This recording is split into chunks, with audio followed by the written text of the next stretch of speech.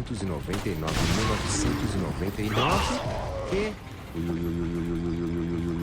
energia, aí dá no mesmo. E obviamente o Yuta consegue acessar essa energia amaldiçoada, então durante esses 5 minutos ele tem essencialmente energia infinita. Do jeito que é falado, até parece que ele consegue usar essa energia pra qualquer coisa, mas pelo visto ele só consegue usar essa energia amaldiçoada pra sua técnica, que é a cópia. Isso porque senão ele conseguiria usar a energia reversa infinitamente e ficar se curando de literalmente qualquer coisa durante esses 5 minutos, já que a energia é infinita, coisa que ele não faz. Ela também tem uma função parecida com aquela maldição inventário que o Toji tinha, que é de armazenar instrumentos amaldiçoados. Considerando quão forte ela é, eu imagino que o arsenal tem espaço infinito, mas não tem como saber. E o principal é que ela serve pro Yuta conseguir usar a sua habilidade, que é de cópia. Ele basicamente consegue copiar a técnica amaldiçoada de qualquer pessoa que a Rika tenha consumido alguma parte do corpo. Quando ela ainda era uma maldição normal, antes dele liberar ela, ele conseguia copiar as técnicas só de olhar. Mas agora, infelizmente, ela tá mais fraca que antes e tem essas limitações. Indo pro próximo, temos um caso até que parecido com o do Dagon, que é de um Shikigami atrelado a uma expansão de domínio. Eu estou me referindo ao Juiz, um Shikigami que só aparece durante Sentença Mortal, que é a expansão de domínio do Higuruma. E apesar de não ter nenhuma capacidade ofensiva ou defensiva, esse Shikigami simplesmente é bizarramente útil e poderoso. A expansão de domínio do Higuruma imita um tribunal, e o Juiz, como tá no nome, é o juiz. E o fato dele não ter nenhuma capacidade ofensiva ou defensiva não é problema, porque nesse tribunal é proibido qualquer tipo de ataque ou violência. E esse Shikigami tem muitas habilidades muito úteis, vamos lá. Pra começar, ele é basicamente onisciente. Ele sabe literalmente tudo de quem tá dentro da expansão, tudo mesmo. Só que essas informações não são divulgadas empolgadas com o usuário. A primeira coisa que ele faz é anunciar um crime que o alvo cometeu, e depois ele vai passar uma evidência pro Higuruma. Pode ser uma coisa super mega, caraca, que vai provar mesmo que o cara cometeu o crime sem ter o que fazer, ou pode ser algo normal, tanto faz, e enfim, o cara vai conseguir se defender. Daí basicamente o Higuruma e o alvo tem que debater, e o juiz vai decidir se o cara é culpado ou não. Se o cara for dado como culpado, o juiz vai aplicar 2 sentenças dependendo da gravidade do crime que ele fez. A primeira delas é a confiscação. Caso o alvo esteja usando qualquer tipo de arma ou ferramenta, ela vai ser confiscada, simplesmente negada. Caso ele não tenha nada disso, então vai ser confiscada a sua técnica amaldiçoada. E caso ele não tenha uma técnica amaldiçoada, vai ser confiscada a sua energia amaldiçoada, que foi o que aconteceu com o Itadori. Agora, se o crime que o alvo fez foi algo muito bizarro, tipo quando o Itadori foi acusado de massacre em Shibuya, o alvo vai receber a sentença de morte, que dá ao Higuruma a espada do carrasco, que é capaz de matar completamente, sem nenhuma exceção, qualquer alvo atingido. Isso é simplesmente muito bizarro. Nem mesmo o Sukuna foi exceção às regras do juiz, ele não conseguia atacar, não conseguia fazer nada lá dentro. E se tomasse um ataque da espada do carrasco, ele morreria. Esse lugar aqui tá completamente merecido na lista. Bom, agora voltando pras 10 sombras, nós temos Nue Totalidade, Besta Fundida Agito. Essa daqui é aquela fusão que eu tinha falado que o Sukuna fez. Ela é uma versão melhorada do Nue que basicamente absorveu a Grande Serpente, o Funeral do Tigre e o Veado Redondo. Além das capacidades físicas simplesmente absurdas desse Shikigami, ele é muito rápido, ele é resistente, ele é muito forte, ele também tem vários poderes que combinam os outros Shikigamis que foram fundidos nele, como por exemplo a energia reversa do Veado. Mesmo com o Gojo acertando um Black Flash nele, ele simplesmente se curou logo em seguida. E ele obviamente também consegue curar o Sukuna. E o Agito também consegue usar a eletricidade do Nue, com certeza de maneira muito mais poderosa do que o Nue normalmente usaria, embora não tenha dado pra ver isso daí na prática, porque não deu pra atravessar o Mugen do Gojo. E bom, o Agito foi completamente destruído usando um azul com potência máxima do Gojo. Mas não é por isso que ele é fraco, estamos falando literalmente do Gojo. Vamos tomar cuidado, rapaziada, é o mesmo efeito do jogo. O Gojo e o Sukuna são tipo bilhões de vezes mais poderosos do que qualquer outro do verso de Jujutsu Kaisen. Não faz sentido usar eles como parâmetro tipo, ah, morreu em um ataque pro Gojo. Mano, beleza, não tem o que fazer, é assim que é pra ser mesmo. Agito era tão poderoso e útil pro Sukuna que o Gojo mesmo comentou que teria que focar ele, porque não teria como continuar lutando com ele ali. E bom, de qualquer modo, ainda mantendo nas 10 sombras, temos o nosso primeiríssimo lugar. Como já era de se imaginar, o nosso querido Shikigami mais poderoso de Jujutsu Kaisen é o Divino General Imoral da Espada de 8 Cabos Mahoraga. Esse Shikigami é tão bizarro que nenhum usuário de 10 sombras, com exceção do Sukuna obviamente, que não conta muito pra ser sincero, conseguiu domar ele. Enquanto todos os outros Shikigamis simplesmente requerem um sinal de mão, esse daqui tem todo um ritual, tem uma animação sendo invocado, toda uma parada bizarra com encantações, coisa vocal. Ele é tão poderoso que 400 anos no passado, o chefe do clã Zenin tava lutando contra o chefe do clã Gojo, que inclusive tinha o Limitado e os 6 olhos, e o Mahoraga matou os dois, mano. O cara acabou se empolgando demais durante a luta, invocou o Mahoraga e nem ele nem o Gojo da época tancaram. O que também só mostra como o Gojo de hoje em dia é super mega poderoso, né? Porque ele lutou contra o Mahoraga, contra o Agito e o Sukuna. Bom, vamos lá. Por que o Mahoraga é tão poderoso? Pra começar, ele é muito rápido, muito forte e muito resistente. Ele aguentou vários e vários cortes do Sukuna. Obviamente o Sukuna tava só com 15 dedos e também não tava atacando com 100% da potência e intenção de matar, ele queria se divertir e brincar. Mas ainda assim, esses mesmos cortes do Sukuna já destruíram completamente feiticeiros de grau 1 e grau especial. Mas além dos seus atributos básicos, o Mahoraga também tem a Espada da Exterminação, que é essa lâmina aí presa no seu braço que é envolta em energia positiva. E vocês viram o que a energia positiva do Yuta fez contra Kurorochi. Ou seja, o Mahoraga basicamente dá completo hit kill em qualquer maldição. Ele literalmente conseguiria exorcizar qualquer maldição só de encostar essa espada nela. Isso não necessariamente aconteceria se fosse só um pouquinho de energia positiva, mas como ele é tão poderoso, não seria pouca coisa. Mas ele também pode alterar para ao invés de envolver em energia positiva, ficar envolto em energia amaldiçoada, igual ele fez na luta contra o Sukuna quando viu que a energia positiva não fazia nada contra ele. Mas chegamos então na sua principal habilidade, que é a de adaptação. O Mahoraga tem essa roda na sua cabeça, e toda vez que o Mahoraga recebe um ataque, ele começa a analisar. E se ele receber esse ataque várias vezes, o processo é agilizado, até chegar um momento em que o Mahoraga termina de analisar o ataque e a roda gira, sinalizando que a adaptação está completa. O que isso significa? Bom, ele basicamente está imune a esse ataque, completamente imune mesmo. E ele não se adapta a uma coisa muito específica, e sim ao fenômeno em geral. Por exemplo, o Sukuna tem 2 tipos de cortes, só que o Mahoraga não se adaptou a um corte em específico, ele simplesmente se adaptou ao ato de cortar em geral. Então se chegasse alguém ali com uma espada, por exemplo, não faria absolutamente nada no Mahoraga. E além dessa imunidade, o Mahoraga também continua sempre analisando o oponente e desenvolvendo formas diferentes de lutar contra ele. Ou seja, quanto mais tempo passa na luta contra o Mahoraga, mais difícil fica de ganhar dele. Imagina se você tem uma técnica muito direto ao ponto ou simples. Basicamente impossível ganhar do Mahoraga. A não ser que você dê realmente completo hit kill nele, ele vai se adaptar e ficar completamente imune à sua técnica, não vai ter o que fazer. E uma outra coisa muito interessante de se pensar é que é aquilo que eu falei, quando o Shikigami das 10 sombras é derrotado, você consegue passar a habilidade dele para outro. Isso significa que a gente não viu o Shikigami mais poderoso possível. Imagina quando todos os Shikigamis morrerem, com exceção condição de 1 e esse Shikigami restante absorveu o poder de todos os outros. Você vai ter um Shikigami super forte, super rápido, super resistente, que consegue dar choque, usar energia reversa. Se bobear, ele vai conseguir voar também, vai conseguir soltar água igual o elefante. Ele vai ter uma investida bizarra que faz ele ficar mais forte quanto mais ele percorre. Como eu falei, ele não só vai conseguir produzir energia reversa, como ele também vai ter uma espada envolta em energia reversa, ou dependendo vai ser inteiramente envolto em energia reversa 100% do tempo. Ele também vai ter a adaptação do Mahoraga, vai ser literalmente a coisa mais bizarra e poderosa de todas. Você consegue pensar em alguém que ganharia desse Shikigami com exceção do Sukuna e do Gojo? Eu sinceramente não tenho certeza não.